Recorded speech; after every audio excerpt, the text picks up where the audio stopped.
Moses உளவியல் ஜோதிட வாஸ்து consultant சென்னையில் இருக்கேன். இப்போ என்னன்னாக்கா ஜூலை மாத பலன்கள் ஒவ்வொரு கிரகத்துக்கும் ஒவ்வொரு ராசிக்கும் என கிரக நகருக்கு ஏற்ற மாதிரி ஒவ்வொரு மாதமும் ஒவ்வொரு ராசிக்கும் ஒவ்வொரு தன்மைகளில் ஏற்படக்கூடிய மாற்றங்கள் என்பது இருக்குது. ஸோ அப்போ அந்த மாற்றங்கள் ஒவ்வொரு ராசிக்கு என்ன மாதிரியான இருக்குது. இப்போ செவ்வாயோட நகர்வு, ஏன்னா குரு பேச்சு சனி பேச்சு இப்பெல்லாம் பார்த்துருப்போம். இது எல்லாமே பார்த்திங்கன்னா வருட கிரகங்கள். ஸோ இதில் இன்னொன்று பார்த்திங்கன்னா செவ்வாய், அப்புறம் சுக்கிரன், சூரியன் இதெல்லாம் பார்த்திங்கன்னா மாதத்துக்கு ஒரு வாட்டி மூவ் ஆகிட்டுருக்கும். ஸோ இந்த கிரக நகர்வுக்கு ஏற்ற மாதிரி ஒவ்வொரு மாதமும் ஒவ்வொரு ராசிக்கான தன்மைகளும் பலன்களும் சிறிய சிறிய அளவில் மாற்றங்கள் நடந்துகிட்ருக்கும்.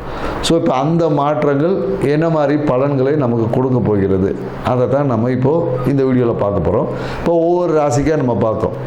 மேஷ ராசி பார்த்தீங்கன்னு வச்சுக்கோங்க, காலபுருஷ தத்துவத்துக்கு முதல் ராசி.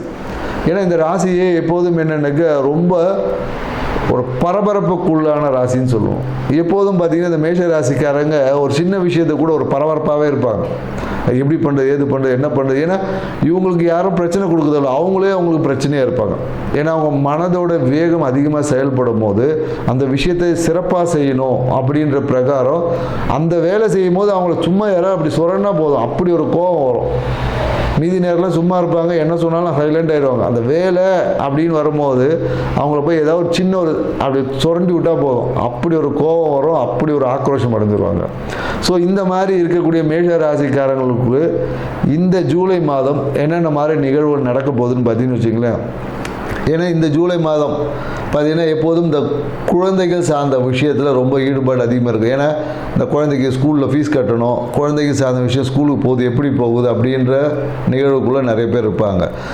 சில பேர் எப்படின்னா குலதெய்வ வழிபாடு போகிறதுக்காக, ஏன்னா இப்போ ஆடி மாதம் வரப்போகுதுன்றதுனால குலதெய்வம் சார்ந்த விஷயத்துக்கு போகணும்.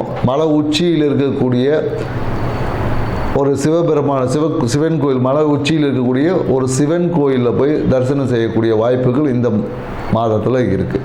ஸோ அதே போல் என்னென்னாக்கா இப்போ வீடு சார்ந்த விஷயத்தில் சிறிய கடன் இல்லை வீடு சார்ந்த விஷயத்தில் ஒரு சிறிய பிரச்சனைகளை ஏற்படுறதுக்கான வாய்ப்புகளும் இருக்குது. மேலும் என்னென்னாக்கா இந்த காலகட்டத்தில் பொருளாதாரம் எதிர்பார்க்காத திடீர் அதிர்ஷ்டம் போல் வரும். நம்ம என்றைக்கோ ஒன்று சொல்லி வச்சுருப்போம், அதை கேட்டு விட்டுருப்போம், அது பார்த்தீங்கன்னா திடீர்னு ஒன்று வரும்.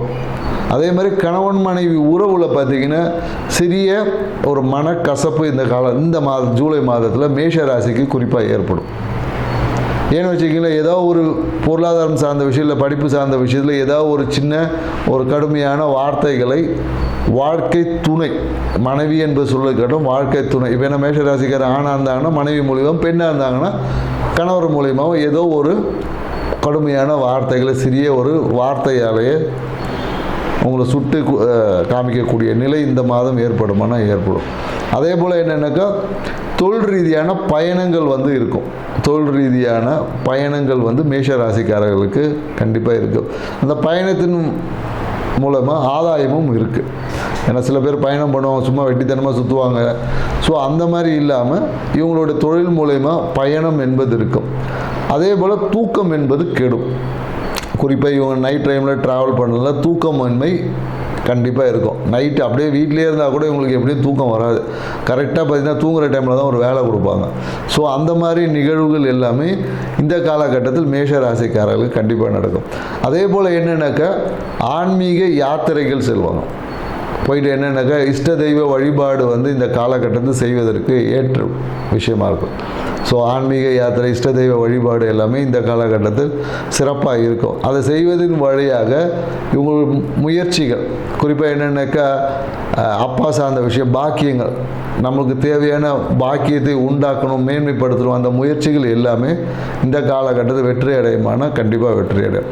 அதே போல் என்னென்னாக்கா முயற்சிகளால் சிறிய பொருளாதார இழப்பும் ஏற்படும். ஸோ அதனால் என்னென்னாக்கா மேஷராசிக்காரர்கள் இந்த மாதிரியான சூழல்கள் இருக்குது. ஸோ திருமணத்துக்கு ஏற்ற காலம், மேஷராசிக்காரர்கள் இந்த காலகட்டத்தில் திருமண நிகழ்வுகள் எல்லாம் நடப்பதற்கு சாத்தியக்கூறுகள் நிறைய இருக்குது.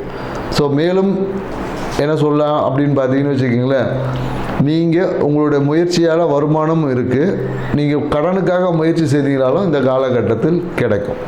கடன் வாங்கக்கூடிய வாய்ப்பு. குறிப்பாக என்னென்னாக்கா சில பேர் இந்த காலத்தில் வீட்டு டாக்குமெண்ட்டை வச்சு இல்லை வீட்டின் வகையாக வாகனத்துக்காக ஒரு கடன் வாங்குறது, வீட்டு கடன் இந்த மாதிரியான, இல்லை குழந்தைகள் படிப்புக்காக கடன், இந்த மாதிரியான சிறு சிறு கடன்கள் ஏற்படுவதற்கு இந்த ஜூலை மாதத்தில் வாய்ப்புகள் இருக்குது. ஸோ இந்த வாய்ப்புகளை நீங்கள் பயன்படுத்திக்கலாம். மேலும் என்னென்னாக்கா மேஷ ராசிக்காரங்க நம்ம எப்போதும் சொல்வது என்ன, இந்த பொருளாதாரம் மேன்மை அடையணும் அப்படின்னீங்கன்னா நீங்கள் என்ன பண்ணலான்னா உங்களுடைய மனைவியோட அக்கௌண்ட்டை யூஸ் பண்ணுங்கள். உங்கள் மனைவியோட அக்கௌண்ட்டை யூஸ் பண்ணுவதன் வழியாக உங்களுடைய பொருளாதாரத்தை நீங்கள் வளர்ச்சி மேன்மையாக்கிக்க முடியும். நிறைய பொருளாதார வரவுகள் என்பது இருக்கும். மேலும் நீங்கள் எங்கேயாவது வெளியே போகும்போது ஒரு விநாயகருக்கு ஒரு தேங்காய் உடைக்கிறது, இந்த மாதிரியான செயல்கள் செய்வது வழியாக உங்களோட தடைகள் என்பது நீக்கப்படும். ஏன்னா நீங்கள் எப்போ பார்த்தீங்கன்னா மேஷராசிக்கார் ஒரு கம்பெனியோட ஓனராக இருந்தால் கூட அந்த கீழ் மட்டத்தில் இறங்கி வேலை செய்யணும். நான் ஓனர் அப்படி கெத்தாலாம் இருந்தாலும் இவங்களால தொழிலில் வந்து சிறப்படைய முடியாது. அந்த லேபருக்கு ஈக்குவலாக கீழே இறங்கி வேலை செய்யும் போது இவங்க தொழிலில் மிக அபரிவிதமான லாபங்கள் எல்லாமே கிடைக்கும். ஸோ மீண்டும் நம்ம ரிஷப ராசியில் ஜூலை மாத பலன் எப்படி இருக்குன்னு நம்ம பார்க்கலாம். நன்றி, வணக்கம்.